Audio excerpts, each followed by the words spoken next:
Hey, my name is Monotone, and I'm a sword tester for Mctiers.com. And I'm here today to give you guys some quick tips and tricks for your next test in whatever game mode you choose to test in, so that way you get the tier that you deserve. Now keep in mind that this guide is mainly focused on tiers low tier 3 and below, but these tips can still be useful for high tiered players. Have fun. Tip number 1, record the fight, preferably from your POV, because if you have to make a report or an appeal later on, the only type of evidence that you can provide is video evidence from your point of view. Spectator POVs are not able to be used for restriction purposes, but can be used if the tester behaves inappropriately during the fight. You can also use the footage to make a video, or just watch it to see what you need to improve on. It's always just a good idea to record your fights. This tip is a short one, but an important one. Tip number 2, don't be nervous. Yes, that is easier said than done.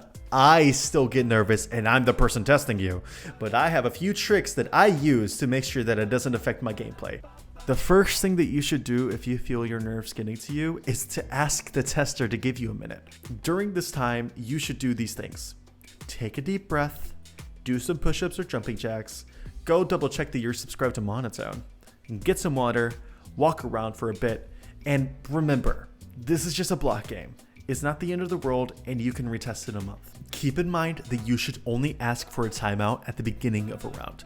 Testers are instructed to keep attacking you until you are dead, and they are not required to respect a request for a timeout mid-round. Now, on the opposite side of the spectrum, tip number 3, do not get cocky.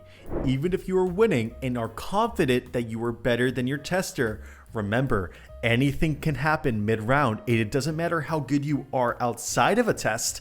The only thing that goes into determining your tier is your performance in the test.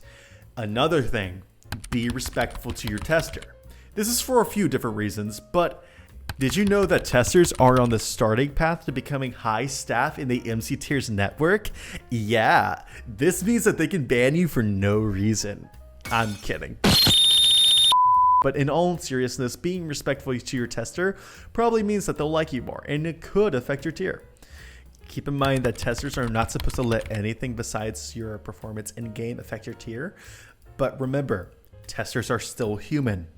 And even if you do win and think that this doesn't apply to you, keep in mind that testers can ask staff members to add specific high players to your ticket. And at least in Sword, we have at least one person per region who we assign to players we think could be cheaters because they have the highest skill level out of all the players on the list. Now, a reminder that this is unethical and testers are not supposed to do this. But again, testers are people and most of them are children. Keep that in mind. Tip number 4, know what the tester is actually looking for. This changes game mode to game mode, but I'll give you an example of what I'm looking for in sword testing. How well you control knockback, both yours and mine.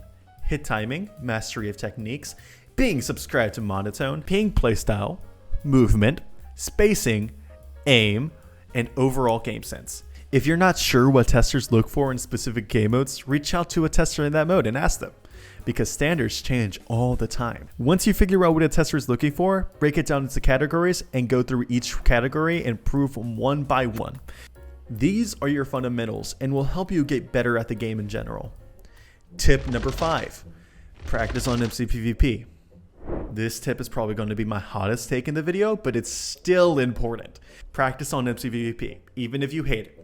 McPvp is the official Mctiers server, and it's a server that your tester or you can force each other to play on, at least in Sword. And yes, there are better servers for specific game modes like Crystal, but testers are not required to go to the server that you choose. They can, and if you get me, I will force you to McPvp.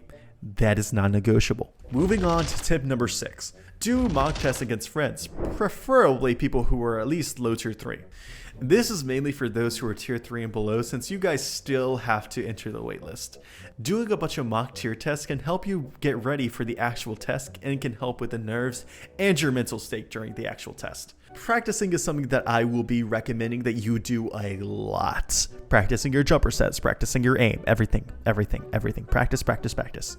Now for that next tip. Tip number 7. Practice against multiple people. I remember when I first started trying to get good at the game, I practiced against the same person for probably close to 100 hours. This meant that I was really good against that one person. Other people though? Not so much. So don't make the mistake that I did and practice what you're bad at until you're good at it. Unless you want to be like me and not be able to counter high MS no matter what I do. Make sure that the different people that you fight have different playstyles and different ping ranges to be sure that you're getting the most out of your time practicing with different people. Tip number 8, play to win. It is what it sounds like. You want to win the fight to be able to test for a higher tier, even if you know that the player you're fighting is way better than you. What this means is don't have the mindset of, at least I got one round off him. Because until the fight is over, the tester is still gauging your performance. For example, if someone plays like a high tier 1 for one round, but plays like a tier 5 for the rest, they are still going to get tier 5. Your tier is how you perform on average, so scores do not matter. Results do. Tip number 9. Make sure to warm up before your test.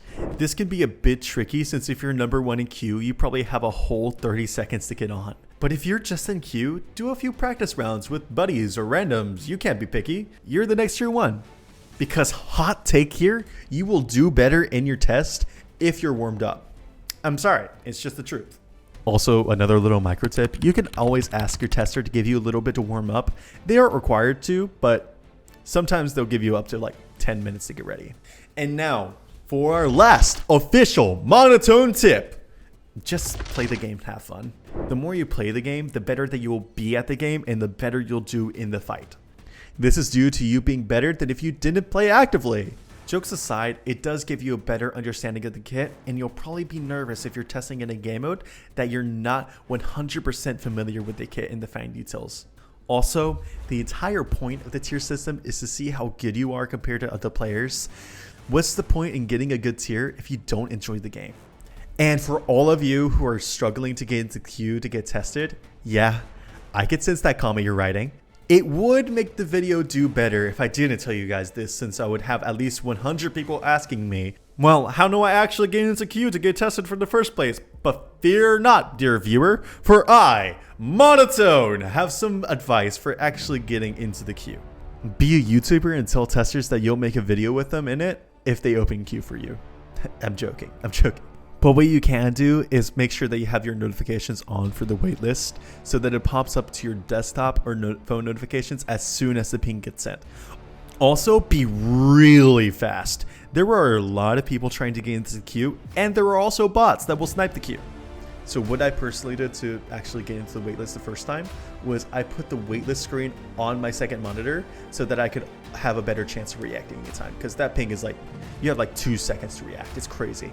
And yes, we on the staff team are aware of the queue sniping bots and we are trying to combat them. But when we tried doing a CAPTCHA, the botters just made an update to get around it. So it's kind of an uphill battle. And to those bot devs out there, f you. But yeah, that's all of my tips and tricks to make sure that you get the tier that you deserve. If I missed something, make sure to let me know in the comments and make sure to subscribe, please. I'm begging you. I need subscribers. I'll see you guys in the next one. Peace.